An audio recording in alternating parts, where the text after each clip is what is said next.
Welcome to నేటి వారధి. ముందుగా హెడ్లైన్స్ చూద్దాం. మార్కాపురంలో చంద్రబాబు పర్యటన, మహిళా దినోత్సవ కార్యక్రమాలకు హాజరు. అనంతరం స్థానిక టీడీపీ నేతలు కార్యకర్తలతో సమావేశం.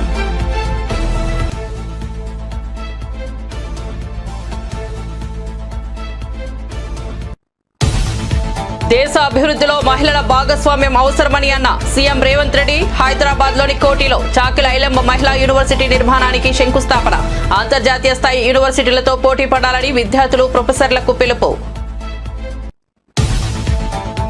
నియోజకవర్గాల పునర్వ్యవస్థీకరణపై స్టాలిన్, రేవంత్ వ్యాఖ్యలను ఖండించిన కిషన్ రెడ్డి. హిందీ భాషను ఎవరిపైనా బలవంతంగా రుద్దడం లేదని వెల్లడి.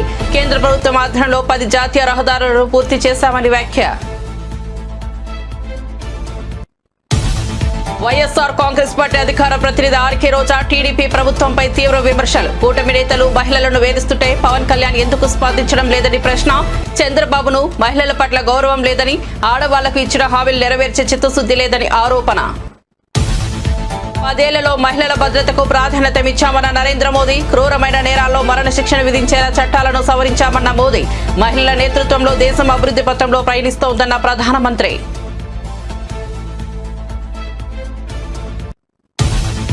తెలంగాణ ఎంపీలతో మల్లు భట్టి విక్రమార్క సమావేశం. కేంద్రం నుండి రావాల్సిన నిధులపై చర్చ. హాజరైన అసదుద్దీన్ ఓవైసీ. బీజేపీ, బీఆర్ఎస్ ఎంపీలు గైర్హాజరు. కేంద్ర ప్రభుత్వాన్ని కలిసి మన సమస్యలను వివరించుదామన్న భట్టి.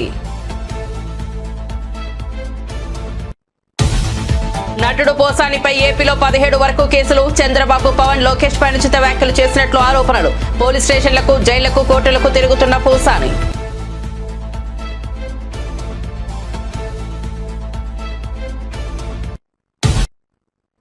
ఇక వార్త వివరాల్లోకి వెళ్తే, దేశ అభివృద్ధిలో మహిళల భాగస్వామ్యం అవసరమని సీఎం రేవంత్ రెడ్డి అన్నారు. హైదరాబాద్ లోని కోటిలో చాకిల్ ఐలమ్మ మహిళా యూనివర్సిటీ నిర్మాణానికి ఆయన శంకుస్థాపన చేశారు.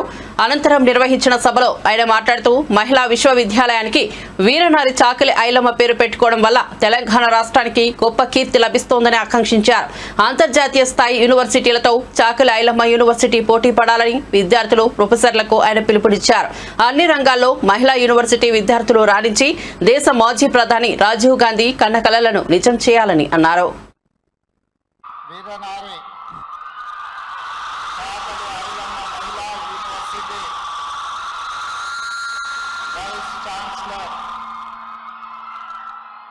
సూర్య ధనంజయ్ గారి అధ్యక్షతన యూనివర్సిటీ నూతన భవనాల నిర్మాణము, అదేవిధంగా దర్బార్ హాల్ పునరుద్ధరణకు సంబంధించి 500 కోట్ల రూపాయలతో అంతర్జాతీయ మహిళా దినోత్సవ సందర్భంగా ఒక పండుగ వాతావరణంలో 6500 మంది సోదరీమణుల సమక్షంలో ఈ కార్యక్రమాన్ని నడుపుకోవడం చాలా సంతోషకరమైన శుభదినం. ఈ కార్యక్రమంలో నాతో పాటు హైదరాబాద్ పార్లమెంట్ సభ్యులు అసదుద్దీన్ ఓవైసీ గారు, హైదరాబాద్ ఇన్ఛార్జ్ మినిస్టర్ మిత్రుడు పొన్నం ప్రభాకర్ గారు, హైదరాబాద్ మేయర్ గద్వాల విజయలక్ష్మి గారు, డిప్యూటీ మేయర్ గారు, రాజ్యసభ సభ్యులు, శాసన మండలి సభ్యులు, శాసన సభ్యులు, ప్రభుత్వ ఉన్నత, అలాంటి 100 సంవత్సరాల చరిత్ర కలిగిన ఈ కోటి ఉమెన్స్ కాలేజీని యూనివర్సిటీగా ప్రకటించడమే కాదు, పోరాటానికి, పౌరుషానికి, గడీలకు వ్యతిరేకంగా పెత్తందారి పోకడల మీద వీరోచితంగా పోరాడిన తెలంగాణ పౌరుషాన్ని ప్రదర్శించిన వీరనారి చాకలి ఐలమ్మ పేరు పెట్టుకోవడం ఇది తెలంగాణ ప్రతిష్టకే ఒక గొప్ప కీర్తి. ఆనాడు ఘడీలకు, దొరలకు, నిజాంలకు వ్యతిరేకంగా పోరాట స్ఫూర్తిని ప్రదర్శించిన ఒక వీర మహిళ పేరు మీద ఈరోజు యూనివర్సిటీని ప్రారంభించుకోవడం, ఆ యూనివర్సిటీకి చాకలి ఐలమ్మ గారి పేరు పెట్టడమే కాదు, ఈ 100 సంవత్సరాల చరిత్ర కలిగిన యూనివర్సిటీకి 500 కోట్ల రూపాయలు ఈరోజు అభివృద్ధి పనుల కోసం నిధులను మంజూరు చేయడం నాకు చాలా సంతోషాన్ని, చాలా ఆనందాన్ని ఇచ్చిన ఈరోజు మీ అందరికీ నాది ఒకటే విజ్ఞప్తి. అంతర్జాతీయ స్థాయి యూనివర్సిటీలతో మీరు పోటీ పడాలి. ఈరోజు ఆక్స్ఫర్డ్ కావచ్చు, స్టాన్ఫర్డ్ కావచ్చు, ఇట్లాంటి అంతర్జాతీయ యూనివర్సిటీలతోని మా వీరనారి చాకలి ఐలమ్మ విద్యార్థినులు పోటీ పడి డాక్టర్లుగా, లాయర్లుగా, ఇంజనీర్లుగా, ఐఏఎస్లుగా, ఐపీఎస్లుగా వివిధ హోదాలలో రాణించడమే కాదు, శ్రీ రాజీవ్ గాంధీ గారి కన్న కలలు మహిళలకు రాజకీయాలలో రిజర్వేషన్లు ఉండాలి అని మొట్టమొదట స్థానిక సంస్థలలో మహిళా రిజర్వేషన్లను నాడు తీసుకొచ్చిండు. ఆ మహిళా రిజర్వేషన్లలో భాగంగానే హైదరాబాద్ మేయర్గా గద్వాల విజయలక్ష్మి గారు ఈరోజు మీ ముందు ఉన్నారు. స్థానిక సంస్థల నుంచి చట్టసభలలో మహిళా రిజర్వేషన్లు తీసుకురావాలని రాజ్యసభలో ఆనాడు శ్రీమతి సోనియా గాంధీ గారి నేతృత్వంలో రిజర్వేషన్లను అమలు చేయాలి అని బిల్లు ఆమోదించి ఈ మధ్య కాలంలో లోక్సభలో కూడా మహిళా రిజర్వేషన్ ఆమోదం పొందింది. రాబోయే ఎన్నికల్లో అది శాసనసభ కావచ్చు, పార్లమెంట్ కావచ్చు, 33% మహిళలకు అసెంబ్లీలో, లోక్సభలో సీట్లు ఇచ్చే పరిస్థితి వస్తుంది. ఖచ్చితంగా 33%లో మీరు ఉండాలి. ఏపీ సీఎం చంద్రబాబు మార్కాపురంలో పర్యటించారు. మహిళా దినోత్సవ కార్యక్రమాల్లో పాల్గొన్న అనంతరం టీడీపీ నేతలు, కార్యకర్తలతో సమావేశమయ్యారు. ఈ సందర్భంగా చంద్రబాబు కీలక ప్రకటన చేశారు. మార్కాపురం జిల్లా చేస్తామని వెల్లడించారు. మార్కాపురంను జిల్లా చేయాలని ఎప్పటి నుంచో డిమాండ్లు ఉన్నాయి. గత ప్రభుత్వ హయాంలో నంద్యాలను జిల్లాగా చేసిన మార్కాపురంను ప్రకాశం జిల్లాలోనే ఉంచారు. ఇవాళ చంద్రబాబు కొత్త జిల్లాపై స్పష్టమైన హామీ ఇచ్చారు. ఇక పార్టీ కోసం కష్టపడిన కార్యకర్తలకు అండగా ఉంటామని తెలిపారు. త్వరలోనే పార్టీ పదవులు భర్తీ చేస్తామని, కష్టపడిన వారికే ప్రాధాన్యం ఉంటుందని స్పష్టం చేశారు. ఎప్పటికప్పుడు నాయకుల పనితీరుపై నివేదికలు తెప్పించుకుంటున్నారని చంద్రబాబు వెల్లడించారు. అన్ని ఎన్నికల్లో మనం గెలిస్తే కార్యకర్తలకు గౌరవం పెరుగుతుందని అన్నారు. ప్రతి ఎన్నికల్లోనూ గెలవడం ద్వారా రాష్ట్రంలో సుస్థిర పాలన వస్తుందని చెప్పారు. అధినేత పవన్ కళ్యాణ్ గారు వచ్చి పెంచగలిగాం. రాబోయే సంవత్సరం 15% అనుకుంటున్నాం. అంత గ్రో అయినా కూడా మనకు అప్పు రావడం కానీ ఎఫ్ఆర్బిఎం ఉంది, లేకపోతే మనం బారో చేయాలంటే కొన్ని హద్దులు ఉంటాయి. ఇవన్నీ అధిగమించి మళ్ళా మనం చెప్పిన హామీలను నిలబెట్టాలి, అభివృద్ధి చేయాలి, సంక్షేమం చేయాలి. ఇవన్నీ ఉన్నాయి. నేను ఇక్కడుండే మీ కార్యకర్తలందరికీ ఒకటే విజ్ఞప్తి చేస్తున్నా, ప్రభుత్వం చేసే కార్యక్రమాలన్నీ మీరు అవగాహన పెంచుకోవాలి. ఎన్నికలు అనేటివి వస్తానే ఉంటాయి. మొన్న ఎన్నికయింది, నిన్న 2 గ్రాడ్యుయేట్స్ ఎన్నికలు వచ్చాయి. అంత మునుపు మళ్ళీ మొన్నే టీచర్స్ ఎన్నిక కాన్స్టిట్యున్సీ వచ్చింది. ఏ ఒక్క ఎన్నిక గెలవకపోయినా మన పరపతి తగ్గిపోయిందని అవతల వాళ్ళు ప్రచారం చేసుకునే పరిస్థితికి వస్తుంది. అందుకనే మీరు ఒక్కసారి చూసినప్పుడు మొట్టమొదటిసారిగా చరిత్రలో మీరందరూ కార్యకర్తలు ఫస్ట్ నుంచి ఉన్నారు. 40 ఏళ్లుగా జెండా మోసిన 43 ఏళ్లు పార్టీ పెట్టినప్పటి నుంచి వచ్చిన వాళ్ళు చాలామంది ఉన్నారు. మీ అందరూ కూడా పార్టీకి అప్పటి నుంచి పనిచేస్తూ వచ్చారు. ఎప్పుడు కూడా మనం గ్రాడ్యుయేట్స్ కాన్స్టిట్యున్సీలో మనం పోటీ చేయలేదు ఫస్ట్ నుంచి కూడా. మొన్న అపోజిషన్లో ఉన్నప్పుడు 3 ఎన్నికల్లో మనం పోటీ చేశాం. అది రాయలసీమ వెస్టు, ఈస్టు, ఉత్తరాంధ్ర. 3 ఎన్నికల్లో మనం గెలిచాం. దాని ప్రభావం ఎన్నికల్లో 93% స్ట్రైక్ రేట్ వచ్చింది. That is an indication. నిన్న ఎన్నికలు వచ్చాయి. గోదావరి జిల్లాలో కృష్ణా, గుంటూరు వచ్చాయి. ఇవి చూస్తే అసెంబ్లీ ఎన్నికల కంటే ఎక్కువ ఓట్లు గ్రాడ్యుయేట్స్ కాన్స్టిట్యున్సీలో మనకు మెజార్టీలు పెరిగాయి. అంటే మన మీద ప్రజలకు నమ్మకం పెరిగింది, గ్రాడ్యుయేట్స్కి నమ్మకం పెరిగింది. ఈ నమ్మకాన్ని మనం కాపాడుకునే బాధ్యత మనందరిపైన ఉంది.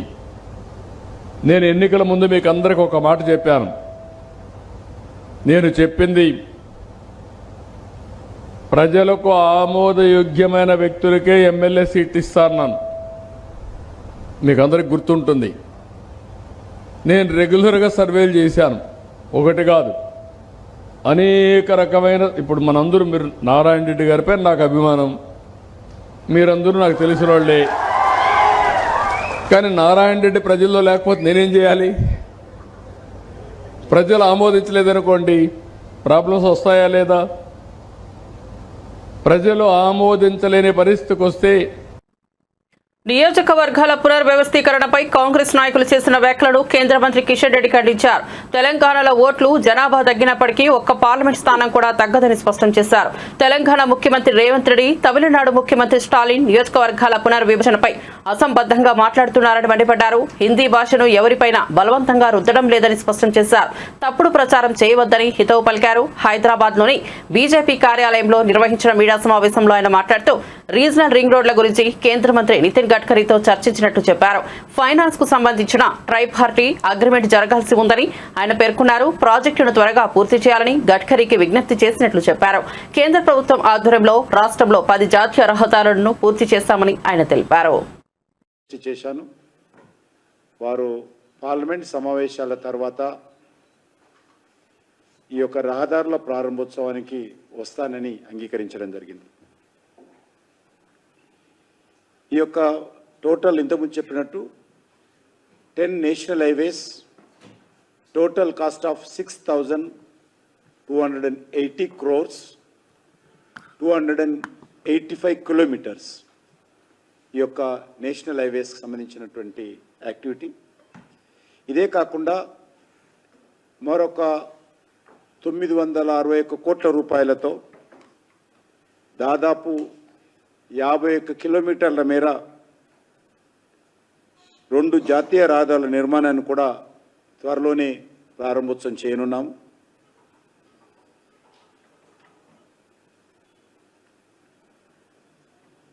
ఇందులో regional ring road north part ఏదైతే ఉన్నదో దాని విషయంలో కూడా ప్రత్యేకంగా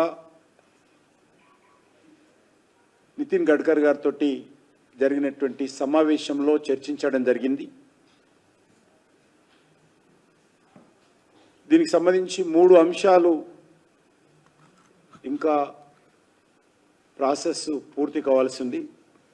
ఒకటి, public private partnership appraisal committee PPPAC ఇది తొందరగా ఏర్పాటు చేయాలని రిక్వెస్ట్ చేశాను. అదేవిధంగా ఈ ప్రాజెక్టు వీలైనంత తొందరగా కేంద్ర క్యాబినెట్ ఆమోదం పొందాలని కూడా చెప్తే వెంటనే దానికి సంబంధించినటువంటి ఆదేశాలు క్యాబినెట్ నోట్ ప్రిపరేషన్ చేయాలని చెప్పి నితిన్ గడ్కరీ గారు తన మంత్రివర్గ అధికారులకు నా ముందే సమావేశంలో చెప్పారు. ఇది కాకుండా ఫైనాన్స్కి సంబంధించి ట్రైపార్టీ అగ్రిమెంట్ కూడా జరగాలని కూడా కోరాను. అది కూడా వారు అంగీకరించారు. ఈ రకంగా నార్త్ పార్ట్కి సంబంధించి కేంద్ర ప్రభుత్వము, రెండోది జనాభా తగ్గినా సీట్లు తగ్గవు కాబట్టి ఈ విషయం ప్రధానమంత్రి గారు లోక్సభలో స్పష్టంగా చెప్పారు. నెంబర్ 1. నెంబర్ 2, ఈ యొక్క జనాభా సేకరణ, ఈ కాన్స్టిట్యున్సీల రీఆర్గనైజేషన్ చూసేటువంటి హోమ్ మినిస్ట్రీకి సంబంధించినటువంటి హోమ్ మినిస్టర్ అమిత్ షా గారు ఇటీవల చాలా స్పష్టంగా చెప్పారు.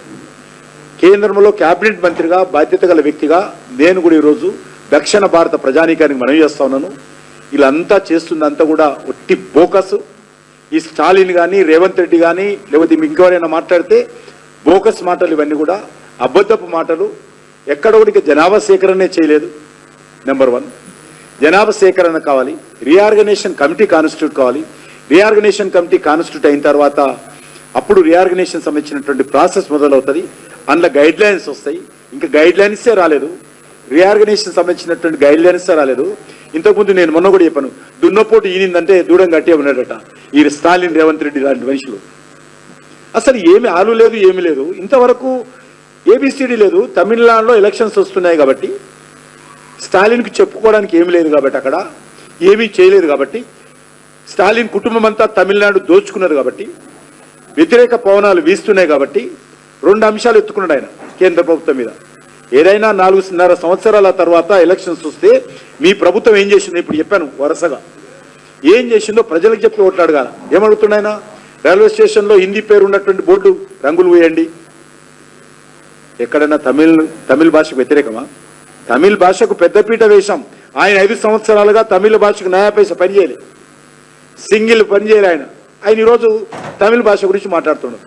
నరేంద్ర మోడీ గారు ప్రధానమంత్రి అయినంత తమిళ్ కాశీ సంఘం చేసినాం, తమిళ్ గుజరాత్ సంఘం చేసినాం, తెలుగు కాశీ తమిళ సంఘం చేసినాం. తమిళ భాష మీద అనేక రకాల తెలంగాణ రాష్ట్ర ప్రయోజనాల కోసం అందరూ ఏకం కావాలని తెలంగాణ ఉప ముఖ్యమంత్రి మల్లు భట్టి విక్రమార్క అన్నారు. కేంద్ర ప్రభుత్వాన్ని కలిసి మన సమస్యలను వివరించాలని ఆయన అన్నారు. ఉన్నత భావాలతో ఎంపీలతో సమావేశాన్ని ఏర్పాటు చేసినట్టు చెప్పారు. కేంద్రం నుండి రావాల్సిన నిధుల కోసం పోరాడాల్సింది ఉందని ఆయన అన్నారు. హైదరాబాద్లోని ప్రజాభవన్లో ఉప ముఖ్యమంత్రి మల్లు భట్టి విక్రమార్క అధ్యక్షతన తెలంగాణ ఎంపీల సమావేశం జరుగుతోంది. ఈ సమావేశానికి మజ్లిస్ పార్టీ అధినేత హైదరాబాద్ ఎంపీ అసదుద్దీన్ ఓవైసీ కూడా హాజరయ్యారు. బీజేపీ, బీఆర్ఎస్ ఎంపీలు గైర్హాజరయ్యారు. కేంద్రం వద్ద పెండింగ్ లో ఉన్న బిల్లులపై ఈ సమావేశంలో చర్చించారు. రాజకీయాలు ఖచ్చితంగా ఈ రాష్ట్రంలో పార్లమెంట్ లో ప్రాతినిధ్యం వస్తున్న గౌరవ పార్లమెంట్ సభ్యులందరూ కూడా రాష్ట్ర ప్రయోజనాలు ఇచ్చేనా అందరూ ఏకం కావాల్సినటువంటి అవసరం ఉంది. ఈ రాష్ట్ర ప్రయోజనాల కోసం కేంద్ర ప్రభుత్వాన్ని కలవాల్సిన అవసరం ఉంది. పార్లమెంట్లో లేవనెత్తాల్సిన అంశం కూడా ఉంది. అందుకే ఈరోజు విశాలమైనటువంటి ఆలోచనతో, ఉన్నతమైనటువంటి భావాలతో ఇటువంటి సమావేశాన్ని ఏర్పాటు చేసి పార్లమెంట్ సభ్యులందరినీ పిలిచి వారికి కావాల్సిన సమాచారం అందించమని గౌరవ ముఖ్యమంత్రి గారు ఒక స్పష్టమైనటువంటి ఆలోచన చేసి సలహా చెప్తే ఈ సమావేశాన్ని ఏర్పాటు చేసి అధికారులందరినీ పిలిపించి పార్లమెంట్ సభ్యులందరికీ ఆహ్వానం పలికి ఈరోజు ఈ సమావేశం ఏర్పాటు చేశాం.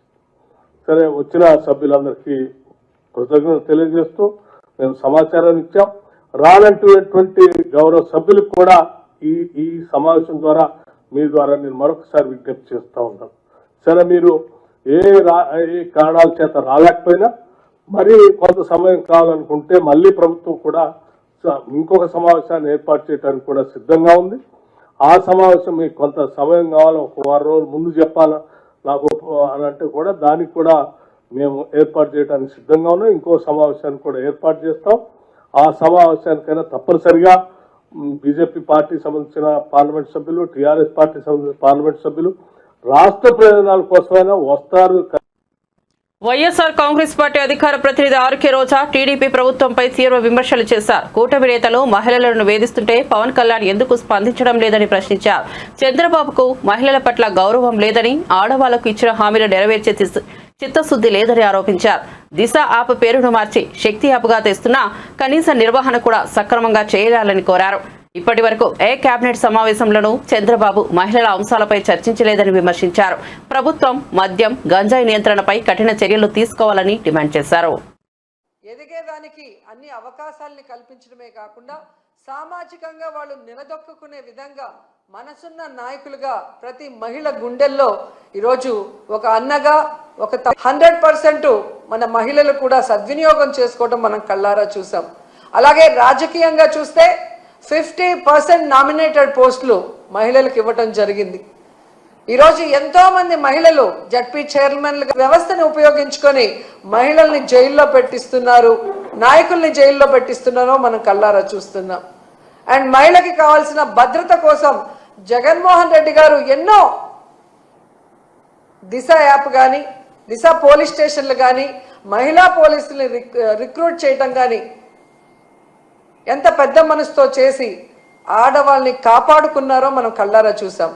కానీ అదే కూటమి ప్రభుత్వం అధికారంలోకి వచ్చాక దిశ యాప్ని కానీ, దిశ పోలీస్ స్టేషన్లు కానీ, మహిళా భద్రతకి సంబంధించిన ప్రతి దాన్ని ఎలా నిర్వీర్యం చేశారో మనం కళ్ళారా చూసాం.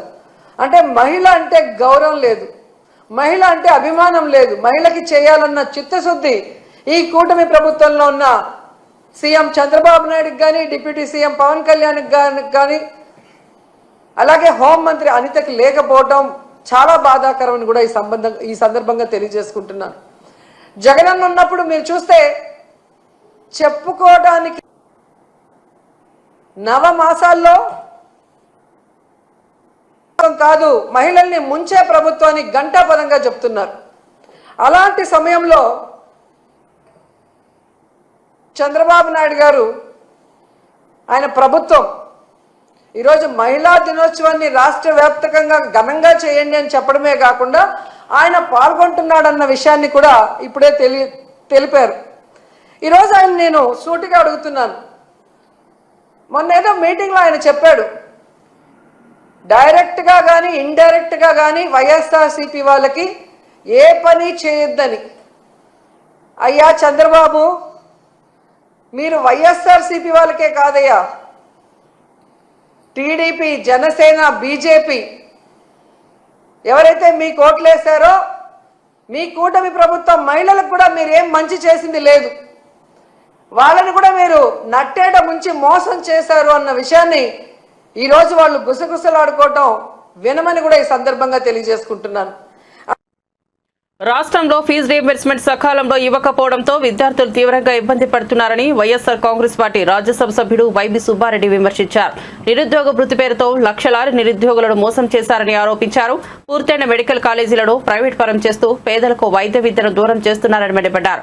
ఈ అంశాలపై నిరసనగా మార్చి 12న రాష్ట్ర వ్యాప్తంగా యువత పోరు పేరుతో భారీ స్థాయిలో ధర్నా నిర్వహిస్తున్నట్టు ప్రకటించారు. పార్టీ కార్యకర్తలంతా దీని విజయానికి కృషి చేయాలని పిలుపునిచ్చారు.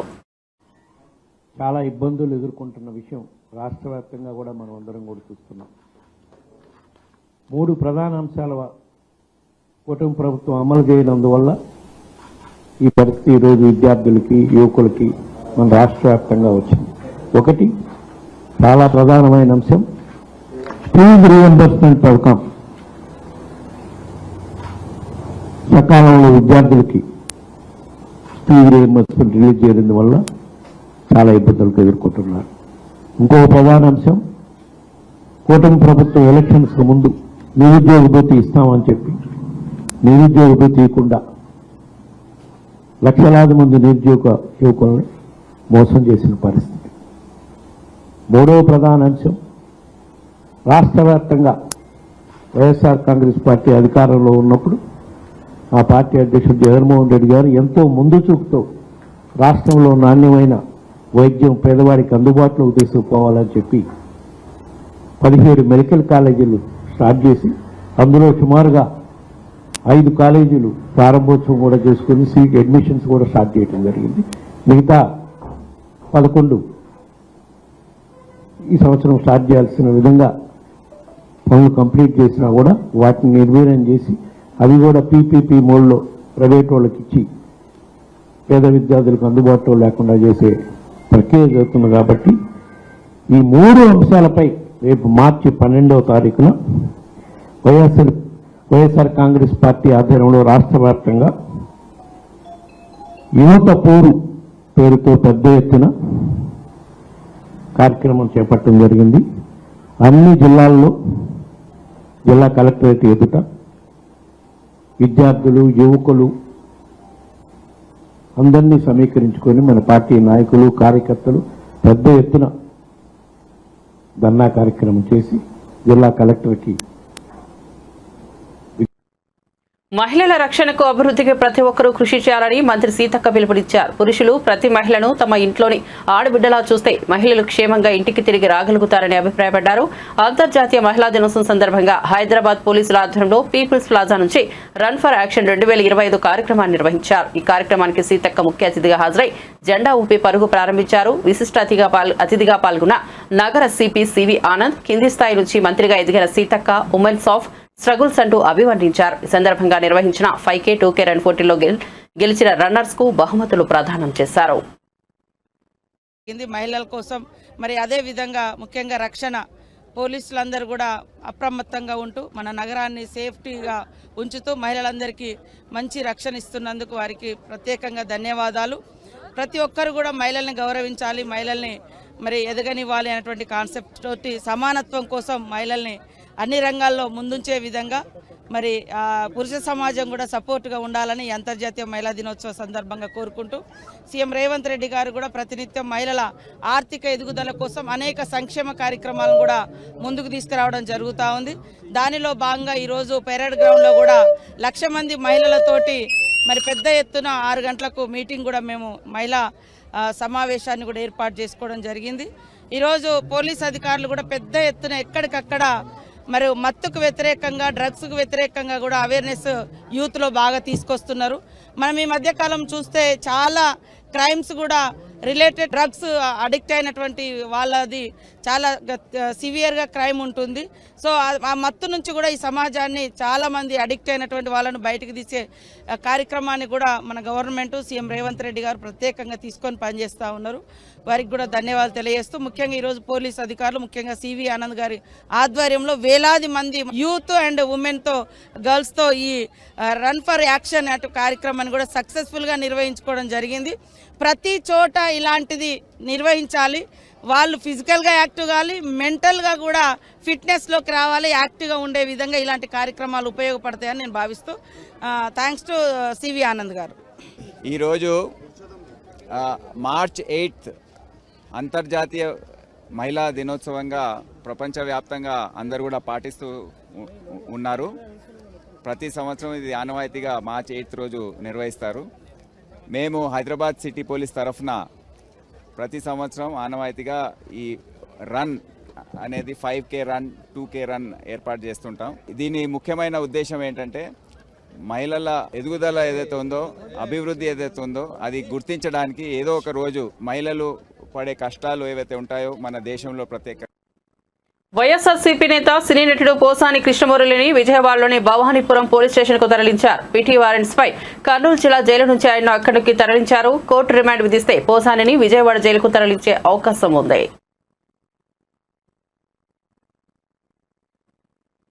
కేసీఆర్ అసెంబ్లీకి ఎప్పుడు వస్తారా అని తాము కూడా ఎదురు చూస్తున్నామని ఎంపీ చామల కిరణ్ కుమార్ రెడ్డి అన్నారు. మీరు అసెంబ్లీకి వచ్చి కూర్చుంటే అన్ని సమస్యలకు పరిష్కారం అవుతాయని స్పష్టం చేశారు. మీరు 7 లక్షల కోట్లు చేసింది మీరే కాబట్టి ఏం చేశారో చెప్పాలన్నారు. ఇప్పటికీ కూడా కేసీఆర్ జనం అధికారం నుంచి తరిమేశారు అని అనుకోవడం లేదని, జనం మమ్మల్ని మిస్ అయ్యారని అనుకుంటున్నారన్నారు. తప్పేంటి ఒప్పేంటి అనే చర్చ లేదని, కేసీఆర్ మాటలకి అంకితం, చిత్తశుద్ధి ఉంటే ఎమ్మెల్సీ ఎన్నికల్లో అభ్యర్థిని ఎందుకు పెట్టలేదని ప్రశ్నించారు. వస్తా 10 లక్షల మందితోటి మీటింగ్ పెడతా, కాంగ్రెస్ పాలన ఎండగట్టాల్సిన అవసరం లేదండి. కేసీఆర్ గారు మీరు వచ్చి మీరు రెగ్యులర్గా అసెంబ్లీకి వచ్చి అసెంబ్లీలో మీరు కూర్చుంటే చాలు, సగం సమస్యలు పరిష్కారం అవుతాయి. రాష్ట్రం తమ ప్రభుత్వం మహిళల భద్రతకు ప్రాధాన్యతను ఇచ్చిందని, అందుకే అత్యాచారం వంటి క్రూరమైన నేరాల్లో మరణశిక్షణ విధించేలా చట్టాలను సవరించామని ప్రధానమంత్రి నరేంద్ర మోదీ అన్నారు. అంతర్జాతీయ మహిళా దినోత్సవం సందర్భంగా గుజరాత్లోని నవసారిలో ఏర్పాటు చేసిన బహిరంగ సభలో ఆయన మాట్లాడుతూ మహిళల నేతృత్వంలో దేశం అభివృద్ధి పథంలో ప్రయాణిస్తోందని అన్నారు. అమ్మాయిలు ఆలస్యంగా ఇంటికి వస్తే తల్లిదండ్రులు ప్రశ్నిస్తుంటారని, కానీ అబ్బాయిల విషయంలో అలానే ప్రశ్నించాలని వ్యాఖ్యానించారు. మహిళల భద్రతకు ప్రాధాన్యతనిచ్చి నిబంధనలు చట్టాలను మార్చామని నరేంద్ర మోదీ అన్నారు. గ్రామీణ ప్రాంత మహిళలకు మరింత సాధికారత కల్పించాల్సిన అవసరం ఉందని అన్నారు. దేశ ఆత్మ గ్రామీణ ప్రాంతాల్లో ఉందని గాంధీ చెప్పారని, మహిళలు మన గ్రామీణ ప్రాంతాలకు ఆత్మగా భావిస్తున్నారని అన్నారు. लेकिन मैं फिर भी दोहराऊंगा कि मैं दुनिया का सबसे धनवान व्यक्ति हूं. महिलाओं को वो सारे अधिकार मिले हैं जो भारत की बेटियों को, बहनों को मिलते हैं.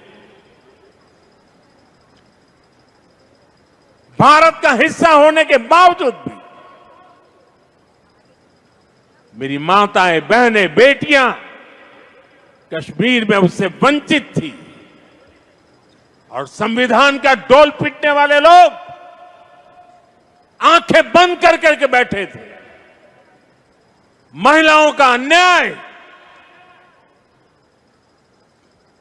उनके लिए चिंता का विषय नहीं था. संविधान का सम्मान कैसे होता है, ये मोदी ने धारा 370 हटा करके देश के चरणों में समर्पित कर दिया. साथियों, आज समाज के स्तर पर, सरकार के स्तर पर, बड़ी बड़ी संस्थाओं में महिलाओं के लिए ज्यादा से ज्यादा राजनीति का मैदान हो या खेल का मैदान, మరిన్ని అప్డేట్స్ కోసం చూస్తూనే ఉండండి నేటి వారధి.